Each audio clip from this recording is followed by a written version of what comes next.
Hi, I'm Samantha from August Music Productions, and in this video we're going to talk about rhythmic counting for your scales, arpeggios, or any other technical exercises you might want to do either vocally or on your instrument. Now, the first thing you need is a metronome.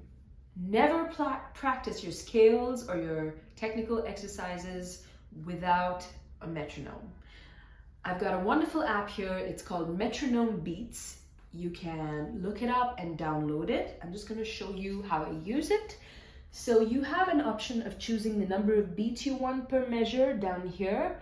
And these are the beats, you know, these small round balls.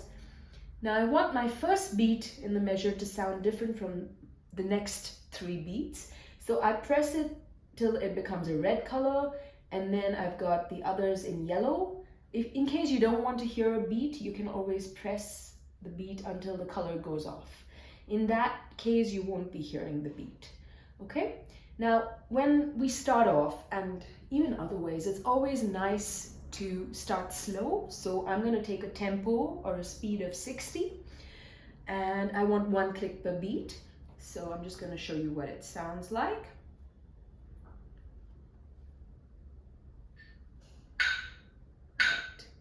One, 2, 3, 4. 1, 2, 3, 4. Now, why is this important? A lot of people don't want to practice with a metronome because it sort of is difficult for them to keep the time.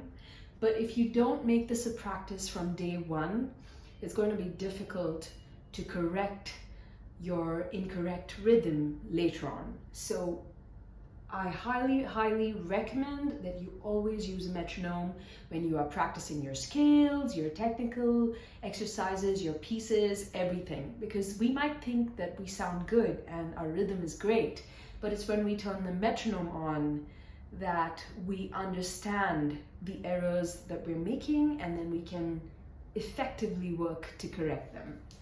So I'm just going to play, and I'm going to show you the quarter note, 8th note, triplet, the 5 ways of counting with playing your technical exercises.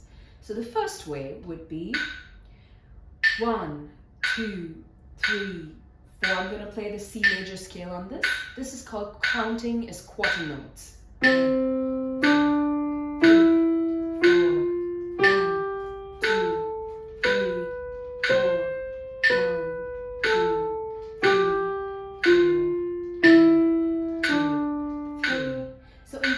Quarter notes, you are playing 1 note per beat. I'm going to move to the second type of counting, which is counting as 8th notes. Now in counting as 8th notes, you are going to play 2 notes per beat.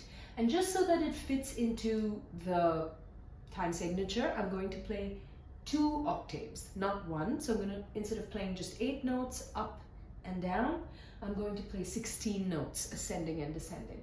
And I'm going to be counting it in such a way that I break up each beat into 2 equal halves. All right, so this is what it's going to sound like. I'm going to call the first half by the number, which is 1 or 2. And the second half of the first beat, I'm going to call it and.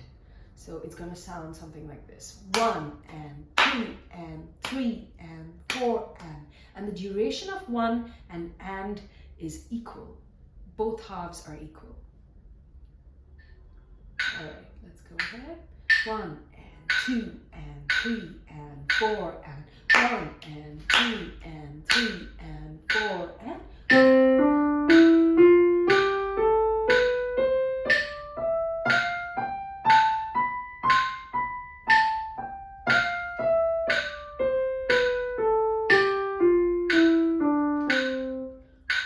All right.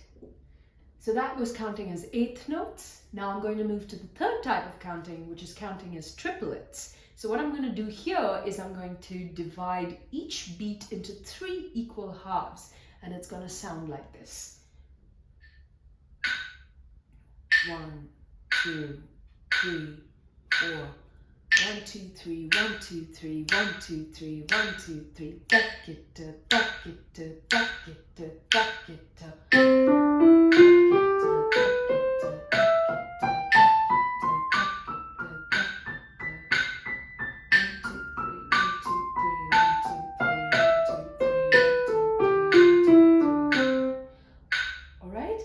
notice I use the syllables I used either the counting 1, 2, 3 or the syllables takita.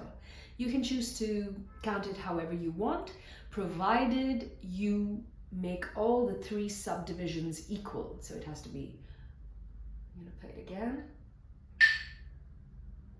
1, 2, 3, 1, 2, 3, 1, 2, 3, 1, 2, 3, 1, 2, 3, 1, 2, 3, 1, 2, 3, 1, 2, 3, 1, 2, 3, 1, 2, 3, 1, 2, 3, 1. All right. So that was the third way of counting, which is counting as triplets. And now we're going to go into the fourth way of counting. Oh, and in the counting as triplets, I played 3 octaves. I played 3 full scales of the C major. All right. So moving on. This is counting as 16th notes. In counting as 16th notes, a 16th note is half of an 8th note. So in the 8th notes, we divided each beat into 2. Now in the 16th notes, we're going to be dividing each beat into 4 equal parts. So 4 subdivisions. I would recommend you use the syllables 1, E, and Now if you want to change it, to make it more interesting, go ahead, but like I said, it has to be equal subdivisions, okay? So I'm going to use 1, E, and and this is what it's going to sound like.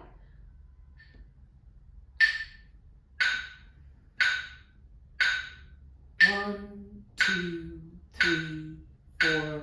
1 E and a 2 E and a 3 E and a 4 E and a 1 E and a 2 E and a 3 E and a 4 E and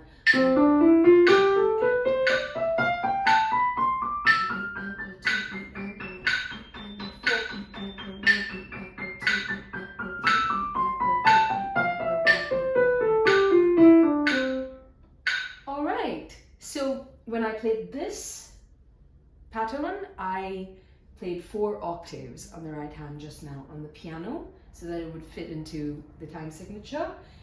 It's really useful to say it as you play it because that's going to help you really keep time. The last pattern, rhythmic pattern that I think would be very useful to practice is a swing or a swung rhythm. Now in the swing rhythm, I'm going to remove the first beat. So I'm going to mute that and I'm going to mute the third beat as well. So I only have 2 and 4 now, right? So I've got it this way. So 1, 2, 3, 4. Okay?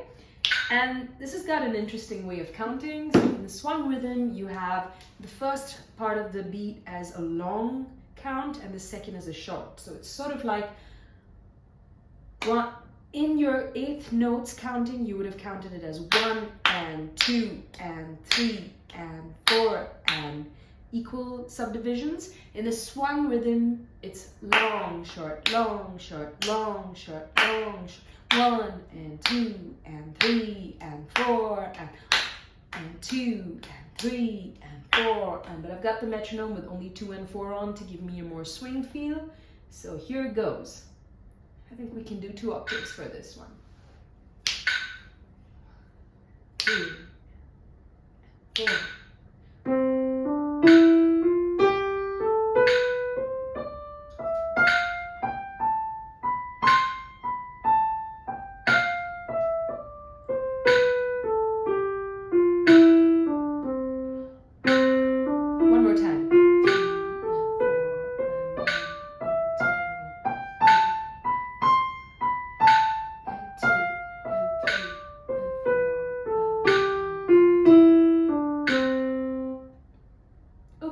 So with that, we've got 5 different ways of counting.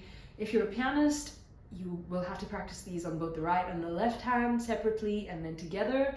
If you're playing any other instrument as well, this is really useful to be able to count and play and get these rhythms perfect with the metronome. So please go ahead and do it.